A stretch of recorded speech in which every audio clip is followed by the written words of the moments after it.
আসসালামু আলাইকুম সম্মানিত ভিউয়ার্স, আশা করি আপনারা সকলে ভালো আছেন। আলহামদুলিল্লাহ আমি ভালো আছি। এখন আপনাদের সামনে উপস্থিত হয়েছি আর একটা গল্প শোনাবো জন্য। এখনকার গল্পের নাম ধৈর্যশীল একজন নবী। হজরত আয়ুব আলাইহি ওয়াসাল্লাম ছিলেন বনি ইসরাইল সিলসিলার একজন বড় নবী। ফিলিস্তিনের দক্ষিণ অঞ্চলে ছিল তার বসবাস। আল্লাহ তাআলা নবী আয়ুব আলাইহি ওয়াসাল্লামকে অনেক সন্তান সন্ততি ও ধন সম্পদ দিয়েছিলেন। তার অনেক বাগান ও চাষাবাদ ছিল।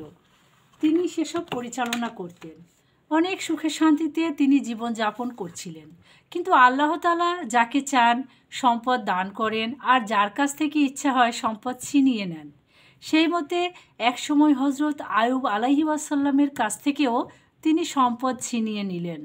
ফলে হজরত আয়ুব আলাইহি ওয়াসাল্লাম অসহায় ও অভাবগ্রস্ত হয়ে পড়েন। এরপর অবস্থার আরও অবনতি হতে থাকে। একসময় তিনি অসুস্থ হয়ে পড়েন।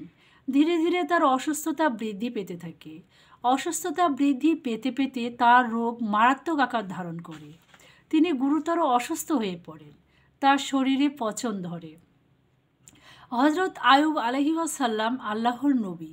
তিনি সর্বদা আল্লাহর ওপর দৃঢ় আস্থা ও বিশ্বাস স্থাপন করেন। আল্লাহর রহমতের আশায় থাকেন। কখনো ব্যাকুল ও অস্থির হননি।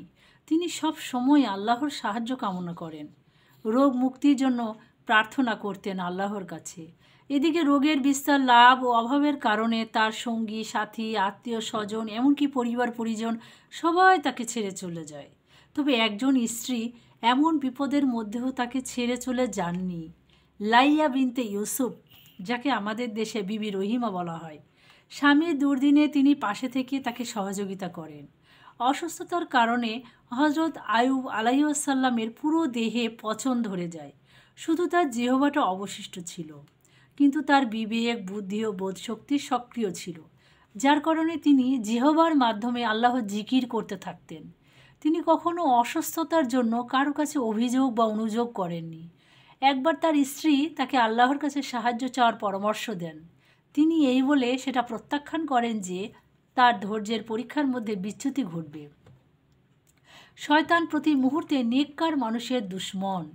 শিরকি চিন্তাধারার জাল বিস্তার করে সে সর্বদা মুমিনকে আল্লাহর পথ হতে সরিয়ে নিতে চায়। একমাত্র আল্লাহর নির্ভরতা এবং দৃঢ় তাওহীদ বিশ্বাসী মুমিনকে শয়তানের প্রতারণা থেকে রক্ষা করতে পারে। হজরত আয়ুব আলাইহি ওয়াসাল্লামকেও সেই প্রতারিত করার চেষ্টা চালায়, কিন্তু তিনি আল্লাহর ওপর দৃঢ় আস্থা ও বিশ্বাস রাখায় শয়তান সফল হতে পারেনি। বহুদিন কষ্টভোগের পর আয়ুব আলাইহি ওয়াসাল্লামের আল্লাহর অশেষ রহমতে তিনি রোগমুক্তি লাভ করেন। ধৈর্যের পরীক্ষায় উত্তীর্ণ হলে আল্লাহ তাআলা তাকে বিশেষ অনুগ্রহ করেন। হজরত আয়ুব আলাইহি ওয়াসাল্লাম একদিন আল্লাহর কাছে প্রার্থনা করে বলেছিলেন, হে আল্লাহ, আমি দুঃখ কষ্টে পতিত হয়েছি। তুমি তো রহমানুর রহিম, সর্বশ্রেষ্ঠ দয়ালু। সুতরাং আমার প্রতি একটু সদয় হন। আল্লাহ তাআলা হজরত আয়ুব আলাইহি ওয়াসাল্লামের ডাকে সাড়া দিলেন। তার দুঃখ কষ্ট দূর করে দিলেন এবং তার পরিবার পরিজন সবাইকে আবার তার নিকট ফিরিয়ে দিলেন। আল্লাহর আদেশে একদিন তিনি মাটিতে তার পা দ্বারা আঘাত করলেন। তার সাথে সাথে সেখান থেকে ঝর্ণাধারা প্রবাহিত হলো। সে ঝর্ণার সুশীতল পানি দ্বারা তিনি শরীর ধৌত করলেন। সে পানি পান করলেন এবং সাথে সাথে তিনি সুস্থ হয়ে গেলেন। তিনি সুস্থ হলে তার পরিবার পরিজন আবার তার নিকট ফিরে আসে। আবার আস্তে আস্তে তার ধন সম্পদ বৃদ্ধি পেতে থাকে। তিনি আবার আগের মতো সম্পূর্ণ হয়ে উঠলেন। এইভাবে তিনি ধৈর্যের পরীক্ষায় উত্তীর্ণ হয়ে সফল হন।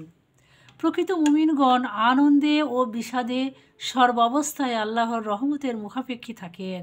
বিপদে পড়লে তারা আরও বেশি আল্লাহর নিকটবর্তী হন, কোনো অবস্থাতেই নিরাশ হন না।